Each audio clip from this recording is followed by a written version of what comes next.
to get people to a collective demonization. Racism is a powerful tool that people try to use. So first it was that, but then he's immoral, and then he's not nice, and then he's mean. He doesn't like women. He's sexist. He's xenophobic. He's homophobic. I mean, they just tried to label this guy and everything, and they just kept cutting him.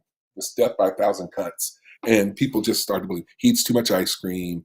He weighs too much. He's, too many. His hair's bad. I mean, just whatever. He's Orange Man. Just whatever they could. And it's like, come on, man. Enough is enough. Let's cut that mess out. But so anyway, for us, some of us, we got to see past that because we have to get to the leadership and the policies, and that's really where we're at as a country. And it's the policies that make a difference for me. That's where I look at. So we got some thoughts on it over the weekend. Trump, he's been talking about the way that he's going to govern, and it's with these tariffs. And so that's what we're going to do. But we're going to get into that, and then we'll talk about, I'll give you a couple of stories, what people are talking about, and then we're going to have to end the show because I'm going to get on a plane.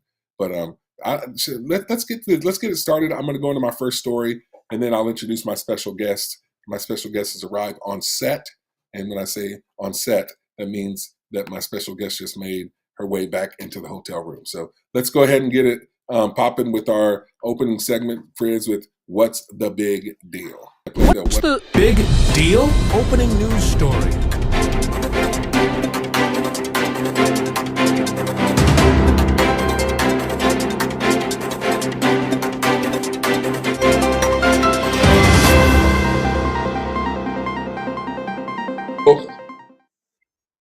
Oh yeah, we are back. We have the special guest. She's live here with me. And if you listen to me on the radio, you know who she is. Everybody loves her. They like it when she's on. She doesn't ever want to be on. Guys, I got a coach. I got to coerce. I got to beg, borrow, and deal to get her on. But she's here. My mom, Barbara Houston. What's up, Mom? Say what's up. Good morning. How y'all doing? So, Mom, what are you doing out here? I'm coming to see California, and I came to hear him speak. Did a great job. But I had never been to California, and this was my opportunity. They didn't want me to drive, so he thought he better bring me along while he could. So I'm in California, where it's wet and rainy right now. It is. Okay, here's the deal. My mom, can I tell how old you are now? You done told it many times. My mom is 70 years old, and she was telling me and my sisters, I got two sisters, I think I'm going to take a road trip to California. Yes, we're like, Mom, who are you going with? Nobody, I'm going by myself. So my mom thinks she's going to drive 1,500 miles to California when the woman can't drive at night. I mean, she falls asleep whenever she gets anywhere. How's this lady thinking she's going to road trip? So no, you're not going to road trip, Mom. It's called hotels. Drive during the day. When you're tired, pull over, get a room. It would take you 9 days to drive here. And that'll be a road trip. Anyway, so so this is my mom, Barbara Houston. And so, Mom, let's talk about some things. We're out here in crazy California, and we're in Northern California. So we went. You want to tell the people what you did? You kind of went to what things you saw. Went to San Francisco. Well, we went there first thing because we arrived early enough. We went to see the Golden Gate Bridge. First thing we did was go to In-N-Out Burger. They are good. Yeah, it's a good Christian place. Yeah, it's good. Yeah. Good food there. And then we went to the Golden Gate Bridge, went to San Francisco, saw the wharf. Wharf, yep. The wharf. Went down this crooked road. Lombard Road. Road. Really crazy, scary thing. And then we went to different other places. Giordano's, we saw the chocolate. Saw that. It's a lot of things we saw. It was wet and rainy is the only thing. I thought it was going to be sunny California, but it was wet and rainy. It still is on our way out. So we saw Alcatraz and out there. Right. So, and then we went to Sacramento yesterday, went to church, at Bear Creek Community Church. So Old Town California. Old Town California. Vineyards out of the Galoo. I mean, there's so many vineyards out here, and what is almond trees? Almonds and dates. So yeah, trees. They got the vineyards. I tried to keep. My mom is a heathen. She wanted to go and drink some wine, but I was like, Mom, we're not doing that. Really? What did I say? I'm just teasing. Just really. People might believe that. Mom, you got to joke sometimes. People don't. But they don't know that. I just said I'm joking. I don't drink. God delivered me from that, so I don't drink. Mom, would you rather drink a cup of wine or vote for Kamala Harris? Are you kidding me? Which one do you have to do? I'm not going to vote for Kamala Harris. So you got to drink a cup of wine? Well, I'm trying not to do that, but I'm not voting for Kamala. It's not going to happen. No, no Kamala. Okay, so let's get into a couple things. What's the big deal? Trump and the art of the deal. Okay, so here's the deal. We look at all these tariffs, and we've seen it all weekend. Trump has been saying he's going to govern. You can stick around. You might got something to say, huh? You guys like to see? We like to see it over here because we got to get your thought on this one. Okay, let me set it up, and then I'm going to get your thoughts on this. Okay, so Trump, he's been saying all these different things. I mean, like, hey, Mexico's taking advantage of us. Canada, they're letting drugs and everything through the border. It's not good. And he's been saying, if China, they're sitting over fentanyl. And Trump is realizing that our economy, we got the golden economy, and he's leveraging that. And so his talks about tariffs is all about leverage.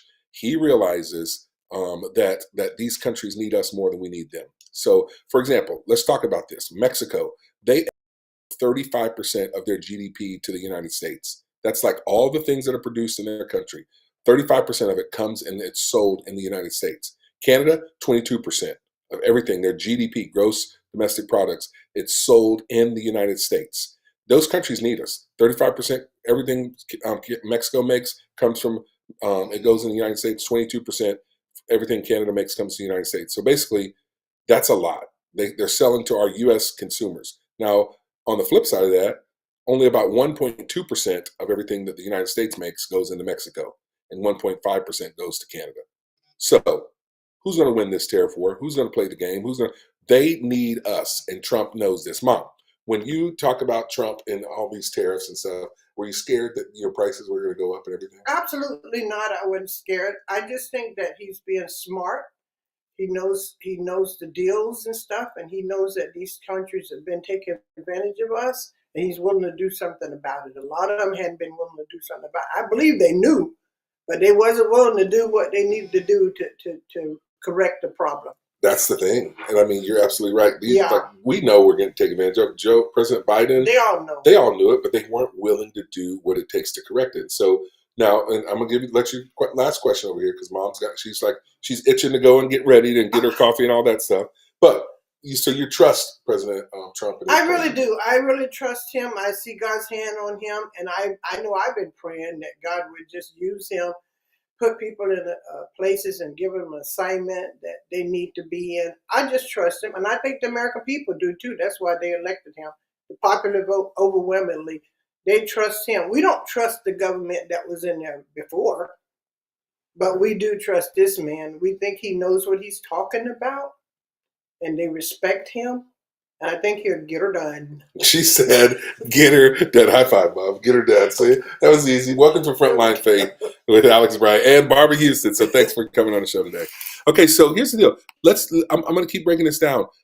Here's Trump's position on tariffs. I'm going to play this clip. This is what he has to say. So check this out. No, I'm not concerned. We may have short-term a little pain, and people understand that. But long-term, the United States has been ripped off by virtually every country in the world. We have deficits with almost every country. Not every country, but almost. And we're going to change it. It's been unfair. That's why we owe $36 trillion. We have deficits with everybody. We help everybody. We've been helping everybody for years. And to be honest, I don't think they appreciate it. So we're going to change that. We're going to change it fast. We're going to make America great again. We have to focus on our country. We have tremendous potential if properly used, and we have to focus on our country. Tremendous deficits with China, tremendous deficits with the European Union, tremendous deficits with Mexico and Canada. And why? What's the purpose of that? Why would we have deficits? And you look at, if you look at pharmaceuticals and drugs, if you look at various products, it's much cheaper in other countries. We're not going to allow that much longer. We're not going to take it. So there you go. Trump is saying it. That's his position. He's like, we're not going to take it. We've been being taken advantage of. We're tired of it. Did you guys hear me? I think I might have it mute. So there it is. That's his position. He's like, these countries have been taking advantage of us. We're not going to take it. And Trump knows the way the American people feel. That's the way a lot of us feel. when I look, we don't dive into the numbers of stuff, but Trump's the kind of leader that does. Other politicians, they're so busy lining their own pocket, getting rich in their own family, keeping the status quo. But when Trump comes with his America First policies, we identify with that because I don't want to get into the weeds of gross domestic product, but I'm glad that Trump is. I'm glad that he knows that Mexico needs us more than we need them. They're sending 35% of their products to us. They have to have the American people buying our products. So then why are we just stupidly allowing them to send fentanyl across the border with the cartels? It's like they're playing both sides, and we're allowing that to happen. And I know people that have died of fentanyl overdose. I'm sure that you have. 300,000 people, Americans, are dying every single year of this fentanyl overdoses. That's like 900 people every day that are being, and we know how it's happening. And if we don't do anything about it, then that's on us. Then we're, like Trump says, we're being stupid. And just that alone, that's one of the reasons why we have to secure the border. They try to get us onto this, well, you're racist or you're xenophobic if you don't want illegal immigrants coming across. We're being played, and it's a common sense thing. Trump knows it, he sees it, and it's about protecting Americans. Fentanyl alone, not even talk about the human trafficking. How many young people have been raped on their trip to try to get here to America? 300,000 kids that have been lost. We don't even know where they're at.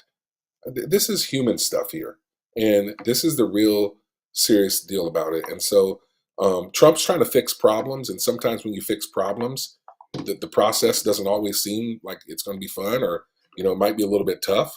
Everybody wants their products. We all want our products to go. And so Trump, when I heard him talking about tariffs, I really didn't think that I think that this guy's the art of the deal. He's just using it for his benefit. I mean, he's using it as a negotiation. And obviously it worked because did they cave? Absolutely. Mexico, they have said, oh, well, yeah, we definitely can't. We definitely have to have our products coming over here, And so you look at this. This was happening all weekend. Critics were blasting the Democrats. They're going, this guy, he's going to make your products. You're not going to get your avocados. You're not going to get your beer in time for the Super Bowl. You're not going to get your products. Chuck Schumer gets up there and he's like, we need these products. They're just trying to scare the American people. And it didn't work because early yesterday, it was announced that Mexico caved and, and then China, or not China, but then later in the day, Canada did. Here's what Trump himself had to say. Check this out.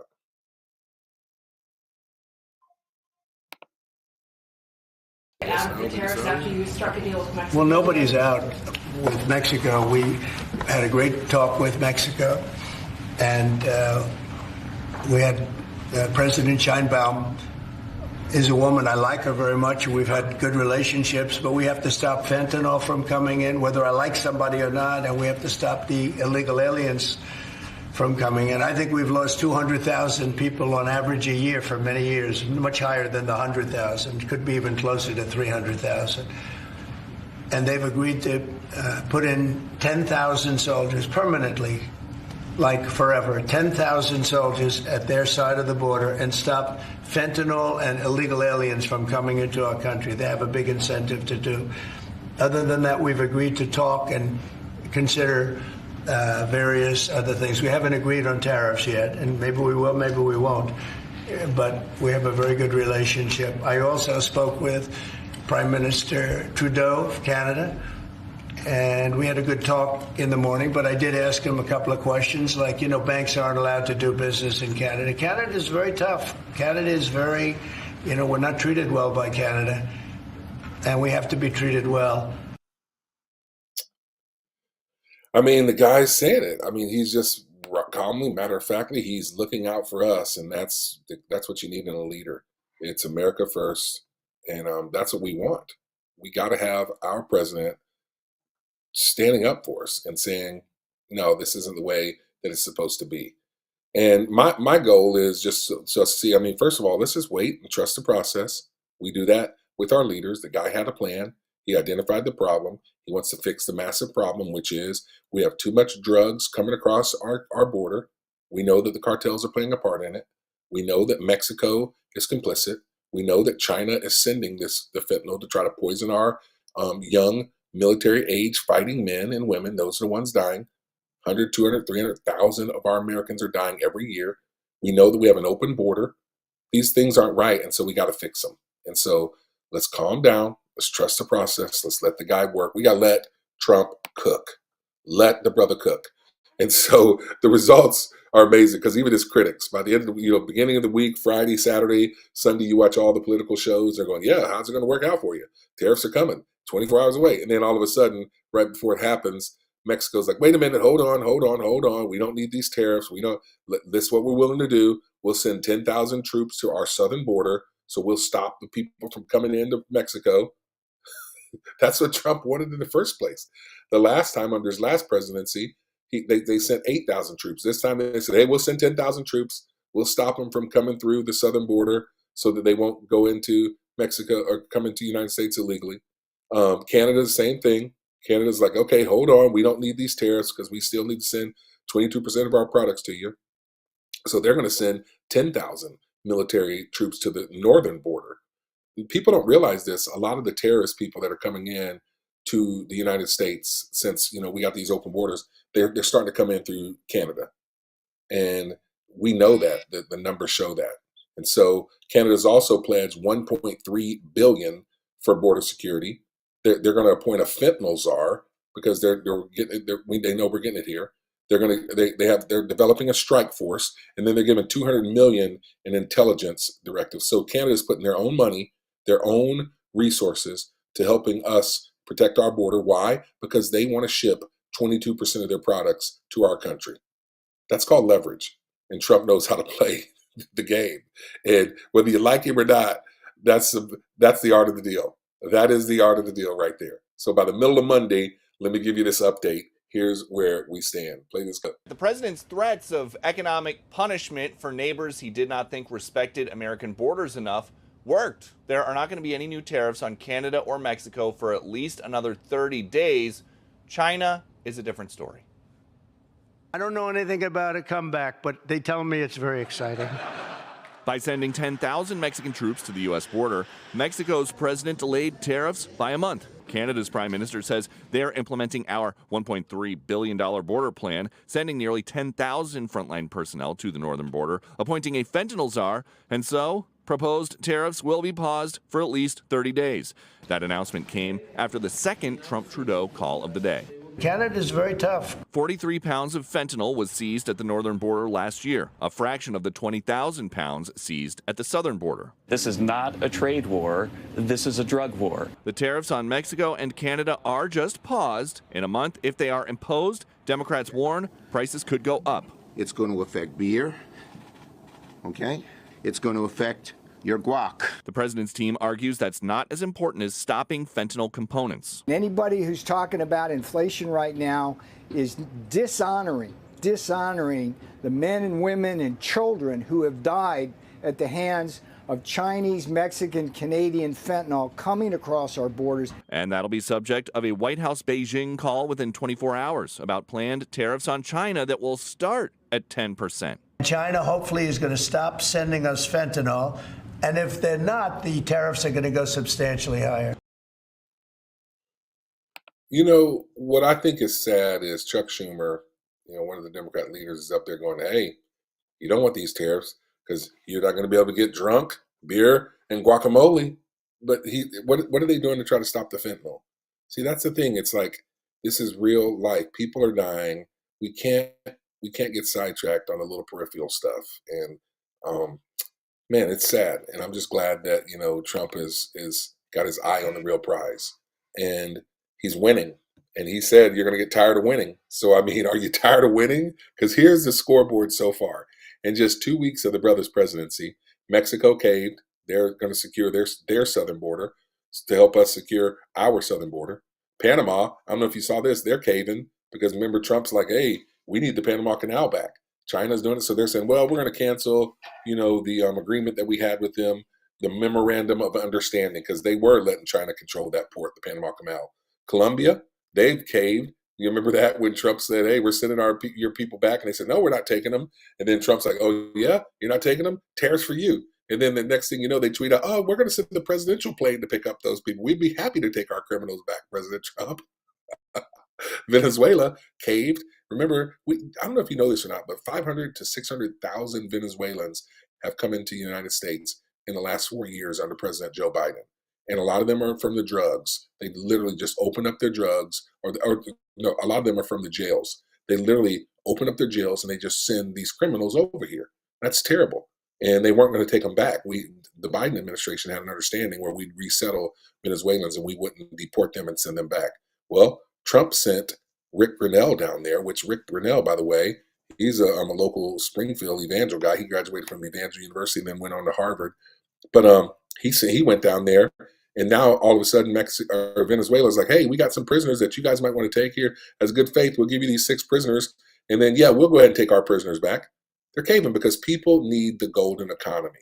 Canada caved. We see that. They've already started mass deportations of some of the worst, the rapists, the murderers that Trump told us in 2016 that these other countries are sending. Again, the hostages are home. These are things that are you tired of winning? Are you tired of winning? Trump is attacking the DEI programs. He's ending a lot of that. Bureaucracies are being slashed. I'm going to be talking about U.S. aid here in a second.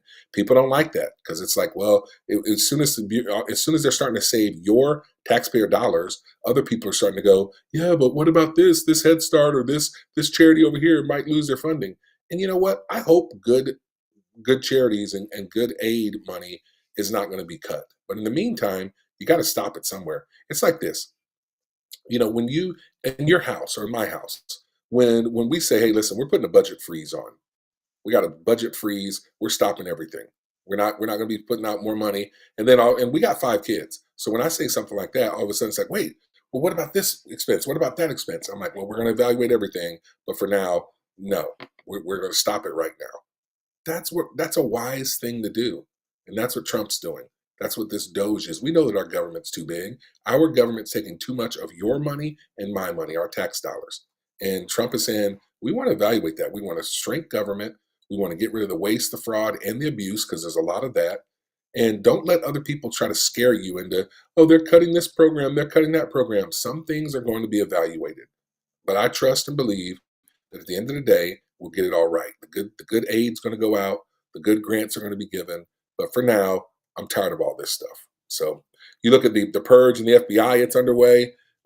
The gender ideology has been eliminated. Trump said in the United States, there's 2 genders, male and female. That's the way the Bible says it. God made them male and female. You know I'm all for that. Genesis chapter 2, what's up? He's even starting to look at the intel department. These 51 intelligence agents, they lost their clearings. The ones that said that Hunter Biden's laptop was Russian misinformation, they lied. And now Trump's holding them accountable. See, that's the deal. Accountability. I like that. There hasn't been a lot of accountability, but Trump's bringing it back. So that's the deal. Are you tired of winning? We will see the brothers making some stuff happening. And I'm all for it. I'm all for it. So, hey, let's keep this moving. I just got another couple minutes because I got to leave to get on a plane. And but I want to go into a couple of top stories of the day. So let's give me my segment opener for that. Top stories of the day. I got a couple of them for you. Top stories of the day.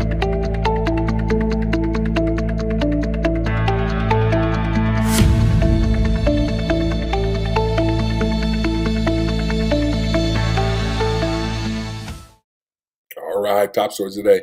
Before I do that, let me just give a shout out to my guy Frizz. He's back there in Missouri, back in the studios in Rogersville at 417 Planet 417. And man, we're trying to give you a show. I'm in California, Frontline Faith. I've been out here. There's my guy Frizz. What up? So we got my mom Barb. Mom, what's up? What's up? My mom Barb here. She's here with me. She was on a little bit. Mom. Hello. Mama Houston. There she is. Good morning. Not so sunny California. Yeah, we've been out here for ministry, and my mom came for the first time here in California, and it isn't sunny. So sunny. Looks like it's still raining out there. It's still rainy. It's raining out there. So the vineyard's right outside the window. Yeah, the vineyard's out there. My mom's been going over there and testing the wine and stuff. Oh. I'm just kidding. She's leaving on that one. Okay, just kidding. My mom does not drink, just for the record. She does not drink. All right, so So here's a couple things. You guys, I don't know if you've been hearing the stories about the U.S. aid. What is that all about? USAID. So basically, this is foreign assistance agency that the Trump administration, they want to shut it down. So it started in 1961 by JFK, John F. Kennedy. It was, remember, he's the one that started the Peace Corps. Ask not what your country can do for you, but ask what you can do for your country. That's the JFK. And so it was a government agency, and they give aid to inside the United States, and then a lot of it has gone outside of the United States, and they receive this funding from Congress. And Trump is evaluating this as a part of Doge, and he's saying, "What are you doing? What are you giving out?" And so basically, this organization's grown so big, they've grown so large, they've grown so independent. And Marco Rubio said this: they want to take the money, they want to take your taxpayer dollars, my taxpayer dollars, and it's so far left leaning that they are giving funds to countries, to organizations, to people that do not reflect our values and our interests, and they don't want any accountability. And Trump's like, it ain't going to go down like that. So he's going to shut it down. He wants to rein it in because the aid they're giving out, it doesn't go along with his administration's policies. Here's what Marco Rubio had to say about USAID. Well, look, I mean, my frustration with USAID goes back to my time in Congress. It's a completely unresponsive agency. It's supposed to respond to policy directives of the State Department, and it refuses to do so. So the functions of USAID, there are a lot of functions of USAID that are going to continue, that are going to be part of American foreign policy, but it has to be aligned with American foreign policy. I said very clearly during my confirmation hearing that every dollar we spend and every program we fund, that will be aligned with the national interest of the United States. And USAID has a history of sort of ignoring that and deciding that there's somehow a global charity separate from the national interest. These are taxpayer dollars. See, that's the thing. You can't be aside from what the United States, what our interests are. You're getting our money, our taxpayer dollars. They have to line up with what we want, with what our values are. Now, there's no denying that from one administration to the next, from the Biden administration to the Trump, values and policies and agendas are different. Well, Trump was voted to be president. The American people spoke. He won the Electoral College vote and he won the popular vote. A lot of people said, we don't want all this crazy radical gender ideology. Now, I think most Americans would agree adults can do what they want to do. I'm a Christian. I'm a believer. I do believe that the Bible says that homosexuality is wrong. It's a sin. So I believe that.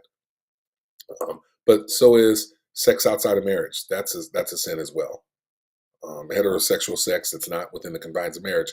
And so all sin is wrong. All sin should be, as a pastor, I should speak against all sin.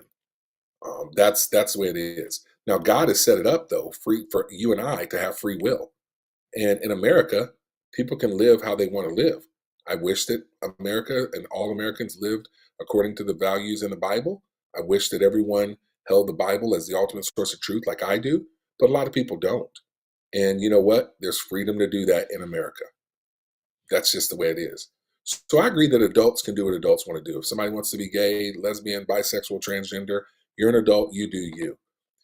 But I think that what we've seen over the last few years is how that agenda has been taken to our kids. And that just even makes people that aren't living according to the values of the Bible go, wait a minute, something's wrong with that. You can't touch our kids. We don't need that stuff going to our kids. And that's what's been happening. There's been an agenda, a radical left agenda that is out to indoctrinate our children in ways that really, that's not right. Number one, it's not healthy for them. They're getting gender dysphoria, confusion, and as a result, they're getting depressed, anxious. A lot of them are committing suicide. And but also it just goes against biblical values. It's trying to indoctrinate them to live a life and to join a lifestyle that will not be easy for them to find their faith. And I believe that faith in God. And so this USAID program or government agency, they're getting our taxpayer dollars and they're just sending money to other places. And it was according to what the Biden administration wanted. Let me give you some of the things that they've been sending money to that's been exposed over the last few weeks here. And this is where Trump, Elon Musk, they're going in, they're evaluating all this stuff. Again, our taxpayer dollars. I think they said that there's about $70 billion that this USAID they get from the federal government, and they send it whoever they want to. And they're saying, we'll do what we want to. We're outside of you. We don't need accountability from you.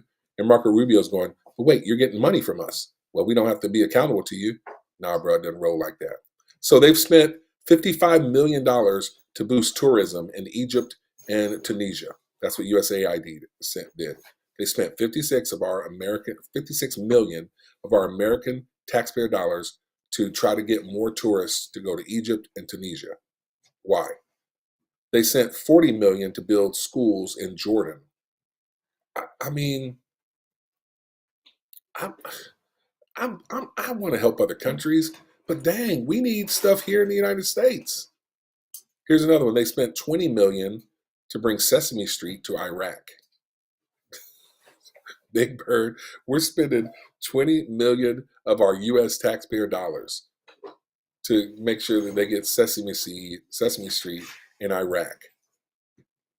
Why? When you got victims down there of the hurricane in North Carolina, they're fighting to get a house. They're fighting for a hotel, and we're sending $20 million to get Sesame Street in Iraq.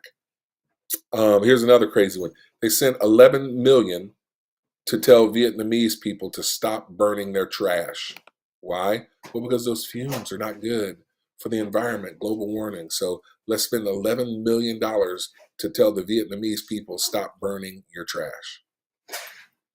I don't understand this. 27 million for reintegration of the gift bags for deported Central Americans. So for the Central Americans that have been deported back to their country, we're sending $27 million to give them nice gift bags to help them to reintegrate back into their culture and their society. $2.5 million spent to send DEI to Serbia to teach them the DEI principles, diversity, equity, inclusion in Serbia. The list goes on and on. I mean, on and on and on. 70,000 on Irish DEI musical, a musical in Ireland that's DEI. We gave them a $70,000 grant. $47,000 grant on transgender operas in Colombia because it pushes the agenda there, the transgender. $32,000 on trans comic book in Peru. It goes on and on and on. And this is stuff that our taxpayer dollars are being used for. And Trump and with his administration, he's saying, no, USAID, you got to be reined in. We're not rolling like that. So that's one of the top stories. And then let me give you the other top story. And again, this is Alex Bryant. I'm coming with you, Frontline Faith, from California. I'm in Sacramento. I'm about ready to leave to go to the airport. So it's going to be a short, abbreviated show today. But I'm going to give you this last one. The Senate confirmations, that's all going on. Now, hold on a second. My special guest is making a lot of noise during the show. Special guest, we are trying to do a show over here. Yeah, we're trying to do a show over here, special guest. Did you hear that, Frizz? Were you listening? And she's still making noise. The special guest. So my mom came to California with me. She's never been out here before. And so I brought her. We're about ready to leave to go to the airport. And she's making all kinds of noise over here. So, all right, there we go. All right, so here's my last top story. The Senate, the confirmation hearings. You guys know what's going on with that. There's Trump has his cabinet picks, and they got to be confirmed by the Senate. They are, here's the three that are really everyone's looking at: Tulsi Gabbard, Kash Patel, and RFK Jr. So those are the ones that are still in question. This week should know. As a matter of fact, right now, RFK Jr., that vote is in committee. So what happens is they go before the hearings in the Senate. The Senate has to confirm all of the picks, right? And it's supposed to be, does this person have the qualifications and do they have the character? That's what it should be. And I'm sorry, if the president, you're vetted, if you have the qualifications and if you have the values, why can't you do this? Why should it just be almost a rubber stamp that we let Biden have whoever he wanted? Some of these Republicans in the Senate who are fighting against Tulsi Gabbard and Kash Patel and RFK Jr., they voted for anybody and everybody that Joe Biden wanted. I just wonder why. And so these three, they've been grilled in their prospective Senate committees, and they have to be confirmed within the committees in order to get to the full Senate vote. So it's uncertain whether RFK Jr. will make it out of committee. Remember, he is the former Democrat. He's in the committee that's coming out of it. There's 27 members in the committee, and it's composed of 14 Republicans and 13 Democrats. Kennedy, he's going to need a majority of the votes in order to advance out of the committee. So that means in this committee, there is Senator Bill Cassidy, he's the Republican for Louisiana. He's a doctor. He's expressed concern over Kennedy's claims about vaccines. Kennedy's come out, he wrote his book on the real Anthony Fauci, RFK Jr. A lot of people like what he's saying about these vaccines. He's exposing a lot of them. He's talked about stuff like the red dye, saying, hey, it might cause cancer. And, you know, they labeled him a conspiracy theory a few years ago. But now people are coming to say, now the CDC is going, yeah, maybe we shouldn't use red dye. And now it's not, they're taking it out of all our stuff because it could cause cancer. He's raised concerns about autism. Some of the vaccines cause autism. And he's saying we at least need to investigate this stuff. And people say, well, no, you're against vaccines. He's going, no, I'm not against them, but it's not settled science. And so, man, the committee, they're voting whether to bring him out because Trump says he wants to make America healthy again. And we need him. That's convicting to me. I'm a big dude. I'm overweight. It's convicting. And we do need to get more healthy in America. And I think RFK Jr. will put an emphasis on that. He's obviously qualified. The guy's a doctor. The guy's studied. He's got the moral values. So what are we waiting for? Just because you disagree with him doesn't mean that you can't let Trump have who he wants in there. So that's the deal there. And then, so we'll see. They're voting on that right now. Then you have Kash Patel. They seem to be slow walking that. He's Trump's pick to be over the FBI. They're slow walking that. The Senate committee, they can mull it over. I don't know if it's as long as they want, but they're doing a good job of mulling it over. They're not giving any indication of when they're going to take it to a full Senate vote, but they need to because we need some change in the FBI there. And then Tulsi Gabbard, she's gained support. She's still in committee. She's gained support from a couple key GOP senators. She's the former Democrat congresswoman from Hawaii. She ran for president a couple years back for Democrats. And but then she's left the Democrat Party, and now she is a Republican. She picked up 2 key Republican votes on Monday, just yesterday. Senators Susan Collins and James Lankford, they said, yeah, we'll vote for her. So both have previously been critical of her past statements on Edward Snowden and her opposition of government surveillance programs. So Snowden, if you remember, he is the guy that was WikiLeaks helped with that and just kind of putting out some of the government secrets. And they've been critical of that with her. So that's the deal there. So, but Gabbard, she can only afford to lose 1 Republican vote on the committee, and so we'll see where that goes. Those 3 key people, Tulsi Gabbard, Kash Patel, RFK Jr., we'll see where that goes this week over the next couple of days. So those are your top stories. Hey, that's all I got time for. I got to get ready to roll out of here. I got to get on a plane and head to Idaho. I'm going there for a week of ministry, about 4 or 5 days. I'll be traveling home Super Bowl Sunday, and then I'll head to Memphis. You guys saw the video. I don't know if you saw it, but our son Mason, we had his bell ringing ceremony at the Mercy Hospital there, the St. Jude's affiliate. That was last Thursday. We got our family in. He'll go to the bell ringing. That's the end of his treatment there at the Mercy Clinic there. We'll go down to Memphis, St. Jude's there next week, and he'll be there for a week of meetings with his doctors and all that, and he'll get another bell ringing there. So I'll be there for that on Monday. But all things are great, man. Thank you guys for watching, and sorry for the abbreviated show, Frontline Faith with Alex Bryant. But that's all I got time for today.